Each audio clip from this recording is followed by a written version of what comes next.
Hello everyone, hope you're holding on. Welcome to my review for One Piece chapter 991. This week in the author comments section for Weekly Shonen Jump, Oda revealed that his goal is to reach chapter 1000 by the end of the year, which is very doable, I think. All he needs to do is release a total of 3 chapters per month, or any combination of 3 chapters per month, meaning it could be 3 chapters in 1 month, 4 in the next, and then 2 in the final one, and we would still get to chapter 1000 by the end of the year. Also, by Oda publicly confirming that he's aiming for that chapter number by the end of the year, he's also indirectly sort of confirming the speculation that most of us has had, which is that there's something special about that chapter. He's making it known that he's aiming for that chapter number for a reason. He's kind of hyping it up. So he wouldn't be doing that, I think, if there wasn't something special about chapter 1000. So we can expect either a revelation or a very, very special event going down in that chapter. We see that Pound was finally able to reconnect with his daughters after 26 years. That's how old the girls are, 26. And that's essentially what Pound wanted before Big Mom kicked him out.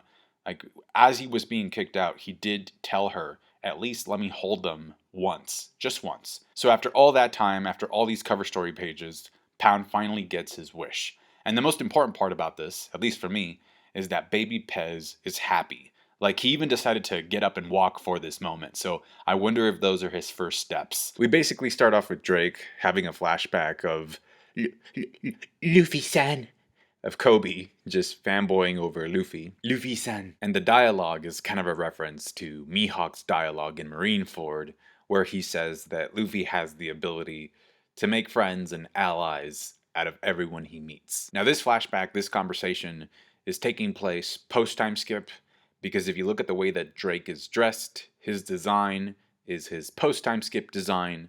Not only that, but this conversation has to be taking place somewhere outside of Wano, simply because the type of house that they're in is very different to the type of houses that are in Wano. And so remember how Drake went into Kaido's territory right before the beginning of the time skip? So that scene with Kobe lets me know that Kaido at some point allowed Drake to leave Wano, right?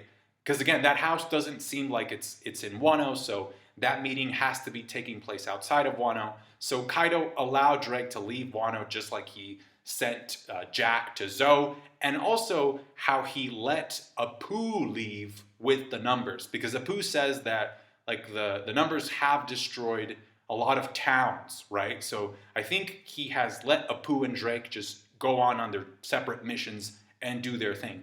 And Apoo was sort of controlling the numbers with his music. In chapter 954, you kind of see Apoo dancing and marching, sort of leading the numbers back into Wano. So that's kind of the impression I got back then, and this chapter confirmed it because he kind of uses his music to revitalize number 8. Kind of like a Pied Piper situation from folklore. Luffy automatically gives Drake a thumbs up and allows him to fight together on their side, but Frankie, Jinbei, and Zoro have their reservations, and I obviously attribute that to Luffy's observation haki, because we know that Luffy has the ability to sort of sense people's feelings, to read people very well, but also observation haki, in order to master future sight, you have to sense the intent of the attack, because remember, every attack has intent. So you have to be able to sense that. And so Luffy, I think, used his observation haki with Drake, and he's good. Meanwhile, we've seen that Zoro has this thing where he can sort of sense when people are hiding something. We've seen this throughout Wano. I think in the very first chapter, where there's this magistrate person who's actually evil. Zoro's that guy smells like blood. And then when they meet Kiku, Zoro's she's hiding something. You could even trace it back to Jaya, where Luffy and Zoro meet Teach. And Nami asks, who was he? And Zoro and Luffy are it's not just him, it's they. So it's kind of the same thing here. He's probably sensing that Drake is secretly a Marine. But I think Luffy's observation goes one step beyond that. And I think he's already scanned Drake and he figured, yeah, he probably is kind of hiding something, but it's not that big of a deal. I also find it interesting that Jinbei is so opposed, so against the idea of Drake allying himself with Luffy, especially because back in Whole Cake, Jinbei was actually the one who was trying to convince Luffy to ally himself with Capone. Jinbei's like, I don't trust that man that turns into a dinosaur, Luffy, but I trust that mafia boss. And speaking of that, one thing that I think could be cool about Drake joining the Alliance is that because he was a Tobi Roppo, he can give the Straw Hats info, very valuable info about the Tobi Roppo as fighters. So he can tip them off and say, okay, like this guy has this devil fruit power. Or, if you're fighting against Black Maria, try and do this. Kind of like the way that Jinbei was acting at the tea party where he was able to free Luffy from Katakuri's mochi using a giant teacup. Because Jinbei had spent time under Big Mom, so he knew the ins and outs of some of the fighters there.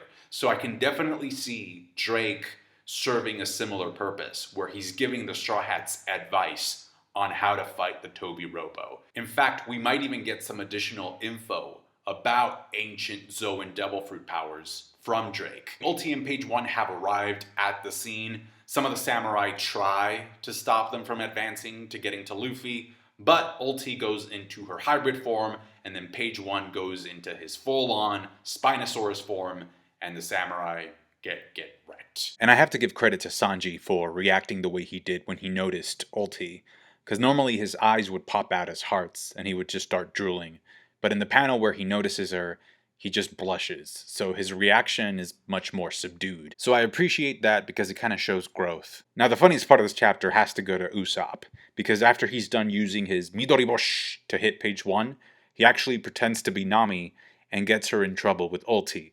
So they both start getting chased by Ulti and Page 1.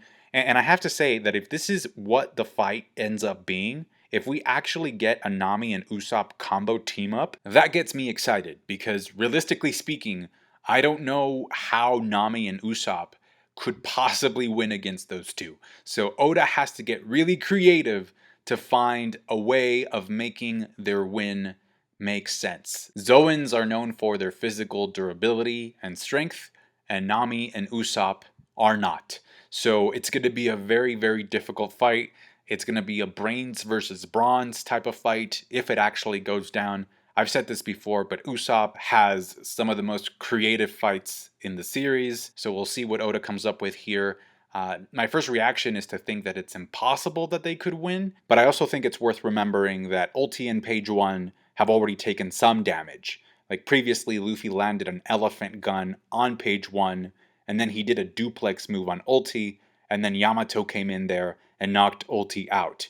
So it's not like they haven't taken any damage whatsoever. I also think it's very telling that both Luffy and Sanji, who both, by the way, have the best observation haki in the crew, are deciding not to get involved. Like, instead of them going to save Usopp and Nami, their behavior is the opposite. They actually seem to trust that Usopp and Nami can handle the two Tobi Roppo. In fact, Sanji even tells Usopp, yo, take care of Nami for me. And yes, I know that technically Sanji wouldn't go in there anyway to try and pick a fight with Ulti, because Sanji doesn't fight women, but still, it's a nice gesture. Now regardless, this has to be a hard div fight for both Nami and Usopp, which is what I want to see. I want every single Straw Hat to have a hard div fight in this arc, and it looks like it's taking shape. Another thing here is that if you remember, Ulti has an attack that we haven't seen yet.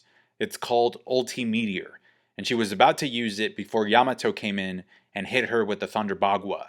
So she still has that move in reserve, and then Page 1 has been keeping his hybrid form in reserve as well. So things are going to get really, really intense very soon. I just imagined this scene where Usopp goes back to using impact dials, and he somehow manages to absorb the shockwave of Ulti's attack, and then he's like, ha ha. And then he turns to Page 1 and he's like, Impact Daidu! And then Ulti's like, no, baby, no! We see that Luffy uses Future Sight because he warns Sanji to cover his ears to avoid Apoo's attack. Shout out to Killer for telling them the weakness. Apoo jumps in there and he says something like, I wonder how you're going to fight me covering your ears and stuff. That would be a little bit difficult, I'm not going to lie. And he confirms actually, that there is in fact 10 numbers total, right? 10 numbers total. Now, 4 of them have already been knocked out. Number 4, number 5, number 10, and number 7, which is upstairs. And you see him laying on the ground in the snow by the end of the chapter. So he's only left with 6. 6 numbers are left. And Apoo does make it seem as if the reason for why the numbers were one-shotted was because they were drunk.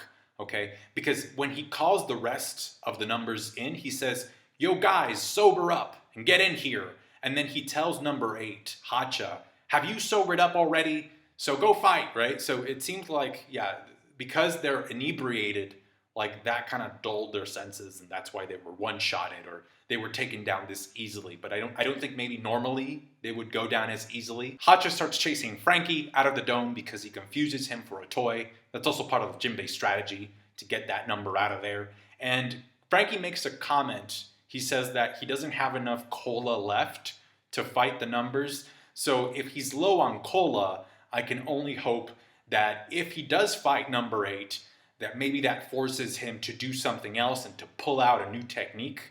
Hopefully, armament haki. Apoo says he's about to call the rest of the numbers in. They're just checking their routes on how to get there.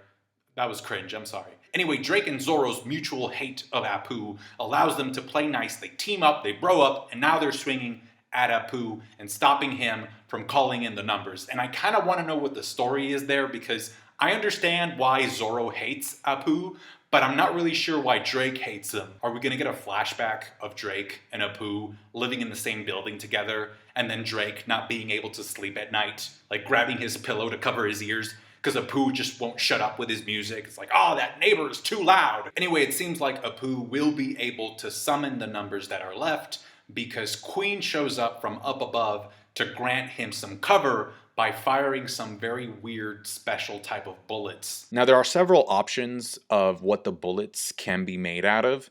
The first thing I thought of, because of the alliance with Big Mom, was that Queen was using candy jacket bullets. Those are the bullets that we saw back in Whole Cake Island that were engineered to be able to pierce the Vinsmoke's armor, their exoskeleton. However, I don't think that it can be those bullets because I don't think Big Mom had enough time to be able to bring them up to Onigashima, since her ship hasn't been able to get above the waterfall. Another option is that the bullets could be made out of white lead or amber lead, which is the poisonous substance that was found in Flevance, which is Law's hometown. So the white lead ended up poisoning the citizens of Flevance. It caused the disease that Law had when he was a kid, and basically the way it worked is that not only do you get poisoned, but you pass it down to your children. So it's hereditary, and it gets worse and worse every generation.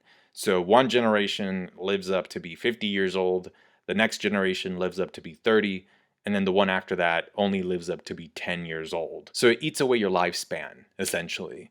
Now, the reason for why I don't think that the bullets are made out of that is because in order to be poisoned by white lead, it seems that the exposure has to be gradual, and the consequences of the exposure are also gradual. So unless Queen found a way to speed up the effect, I don't see how it would be white lead in this circumstance. I'm just mentioning it because Gladius does say that Flevance made weapons out of white lead, and also because Drake seems very alarmed, and Drake, just like Law, are both from the North Blue.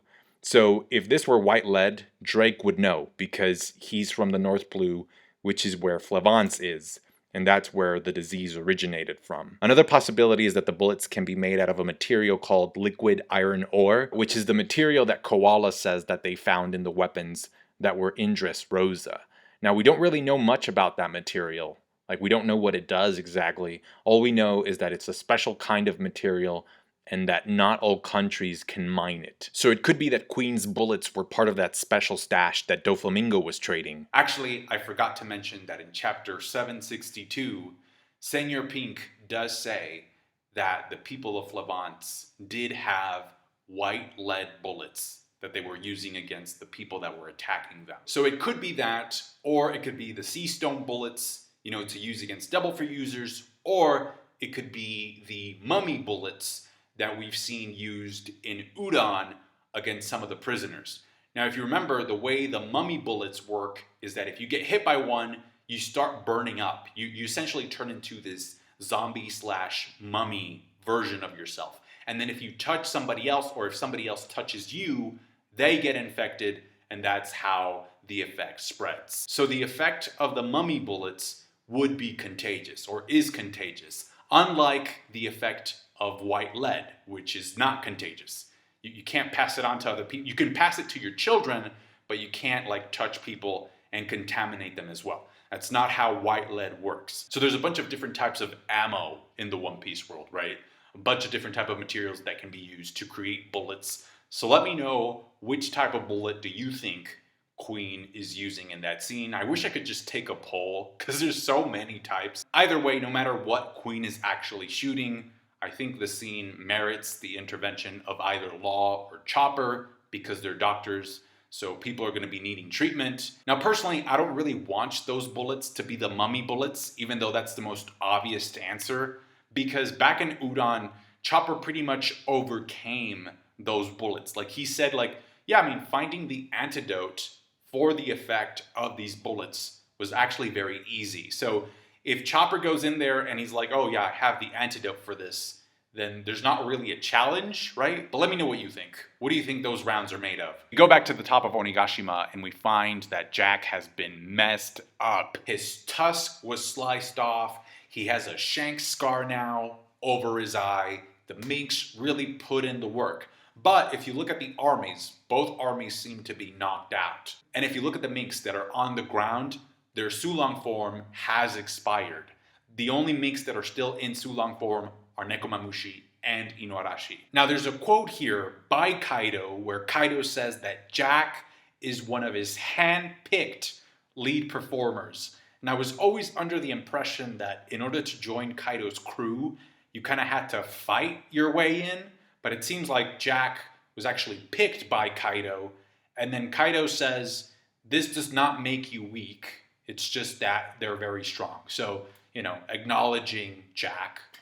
Props to Kaido for doing that. Because I would have thought that Kaido would have been like, just get out of the way, you're useless. Kind of like how he reacted when he learned that Dofi had been defeated. Where he's like, oh, Joker, stupid Joker, why did you have to be so weak? But I guess the difference here is that Jack, again, it says it in the translation, Jack was one of his hand-picked like lead performers, or like Yonko commanders. He handpicked Jack, whereas Dofi was kind of like this convenient acquaintance, like business partner. I also wonder if Kaido's overprotectiveness of Jack has something to do with Jack being a fishman, you know, because fishmen historically have been discriminated against. So maybe like in Kaido's backstory, there's a scene where he offers Jack a place in his crew, and he's like, I know fishmen, I know the world hates fishmen, but if you join me, nobody will ever make fun of you because I will kill whoever discriminates you, or something like that. Now, Jack's biggest feat thus far, for me, has been the fact that he was able to go up against Sengoku, Fujitora, and Sudu, and end up looking like this. If you can go up against a vice admiral, a former fleet admiral, and an admiral, and end up looking like this, I say you're doing pretty good. Not only that, but after that, he actually takes Sunisha's trunk, and he still wakes up underwater. Now, Kaido tells Jack, go tend your wounds, and so I'm hoping that that implies that Jack will be back at some point, that hopefully he's awakened and that he can come back after he's recuperated, because we haven't seen his hybrid form, and then we also really didn't get to see a lot of the combat between him, the cat, and the dog. So if Jack is out of the picture after this, that definitely counts as an off-screen fight. It's an off-screen, right? If Jack doesn't come back. So I really do hope that we get to see more of him. Now, design-wise, I actually think Nekomamushi doesn't look too different from his normal form.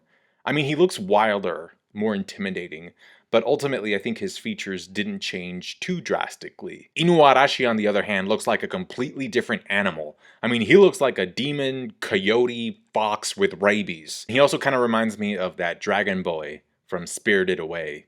I think his name was Haku. Now, the Soolong power boost is actually pretty big. The boost actually puts Neko and Inu around top Yonko commander level. Now, I don't know about you guys, but I definitely felt that because Oda teased the Soolong transformations for Neko and Inu for so long, it did kind of ruin the momentum of seeing them in their full Soolong form in this chapter. I mean, it seemed like these guys were beginning their transformation back in chapter 987. And here we are, 991.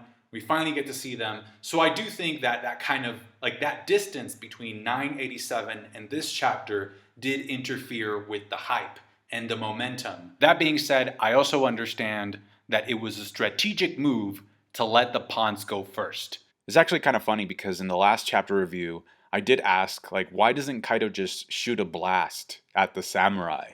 And in this chapter, he does exactly that. And I really do think that Oda had this scene planned for a while now, because if you remember, back when the Straw Hats are in Kuri, Kaido uses Bolo Breath for the first time, and he shoots it at Odin's castle, where Sanji and Nami and Carrot and Beppo and Chopper and the others are. But Oda was very smart to not have Kinemon in that scene.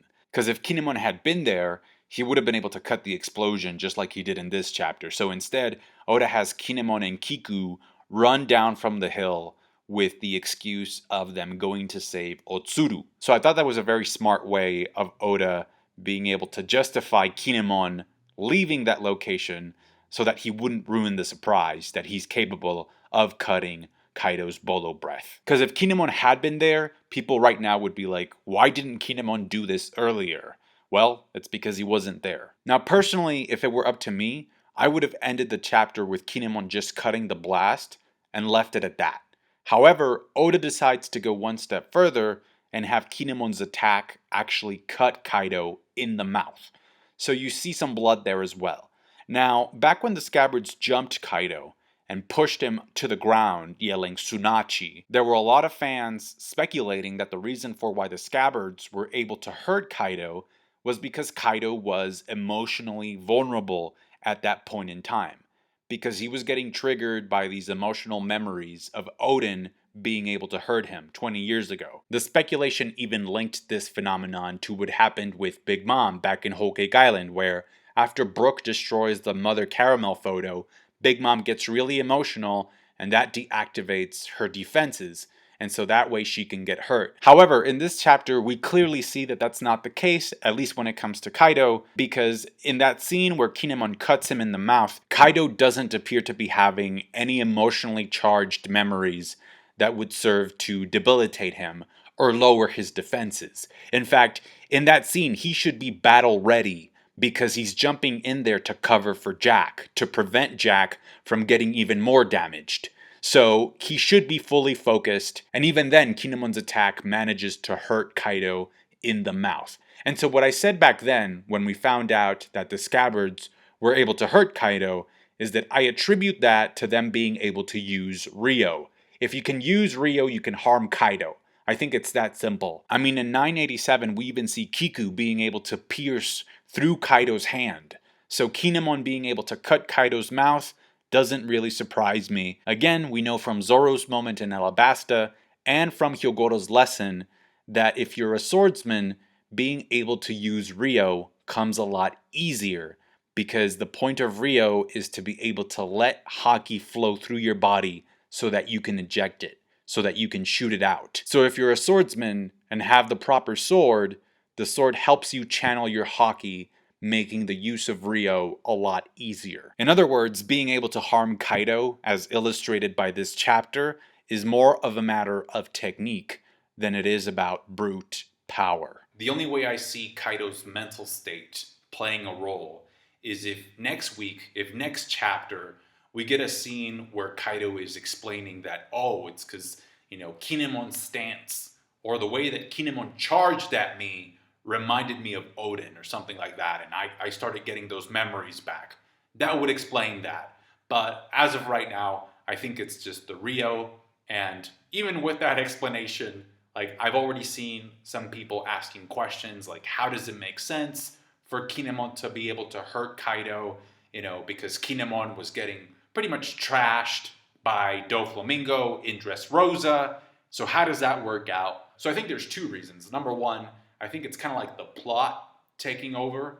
I think, like, thematically speaking, if you look at Kinemon's character and the influence that Oden had on his life, like the weight of Oden in Kinemon as a character is tremendous. So it makes thematic sense for Kinemon to be able to land a blow, to land a hit on Kaido thematically. Just like thematically, it makes sense for all of the Blackbeard pirates to be able to injure Whitebeard and actually end up killing him because of what Teach represents and what he's all about. Like in that scene in Marineford, you even have characters like Doc Q landing hits, injuring Whitebeard. So from a thematic perspective, if you had Kinemon in this arc not landing a blow on Kaido ever, thematically, it would be kind of disappointing. Again, if it were me in charge, I would have just ended the chapter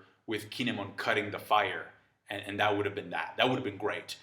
But Oda decides to go one step further, and Kinemon cuts Kaido in the mouth. He actually cuts a tooth, a fang off. And then another thing, like power-wise, it's important to remember that quote from Rayleigh where he says that Haki blooms in extreme situations. Haki blooms in the heat of battle. So if you look at the situation from the Scabbard's perspective, this is their final fight.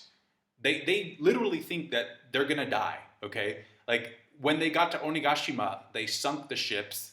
They were like, there's no going back, this is it, right? And then in this chapter, like just look at the title of this chapter and what they say by the end of the chapter. We are not running. We're going to die and we're going to take you with us. So that is a very extreme mental state to be in. I would understand why their Haki would get even stronger, would bloom in this situation, given that they think that they are not going to survive this. And since Haki is connected to willpower, it makes sense why their willpower is maxing out at a time where they think their life is about to end. Now, because of what Kinemon does in this chapter, hypothetically speaking, I see absolutely no reason for why Zoro should not be able to do the same thing and deal some damage to Kaido if he decides to go up against him. That doesn't mean that I think that Zoro is going to 1v1 Kaido and defeat him. That doesn't mean that I think Zoro is going to kill Kaido. It just means that technically speaking, because of what Kinemon does in this chapter, Zoro should also be able to hurt and deal some damage to Kaido as well. Also, back in Punk Hazard, Zoro was very impressed by Kinemon's fire cutting ability. Like, he really looked like he wanted to be able to learn how to master that same technique. So because Zoro's goal is to become the world's greatest swordsman, he should be able to master the ability to cut fire somewhere down the line. And speaking of that scene in Punk Hazard, I have to give a brief shout out to Oda's foreshadowing, because in that scene, when Kinemon cuts the smiley explosion, he does say, "There is no flame that I can't cut." Now, because Kaido now knows that Kinemon can cut his fire, I'm kind of curious if that's going to force Kaido to go back into his human form and go in for some close combat against the Scabbards, or if he's just going to stay in his dragon form and continue to shoot blasts at them until Kinemon's arms get tired. Firefox, Firefox, Firefox, Firefox. I can't keep doing this, Firefox. And that, ladies and gentlemen, is going to do it for me. Thank you so much for watching. I thought it was a good chapter. I try my best to try and give you content that is sort of like thought-provoking and sort of leaves you with something after you finish watching the video. So I hope I accomplished that today. Thanks again for all of your support, for liking, for subscribing, for everything you do. I really do appreciate that a lot. Take care. I'll catch you later. Bye.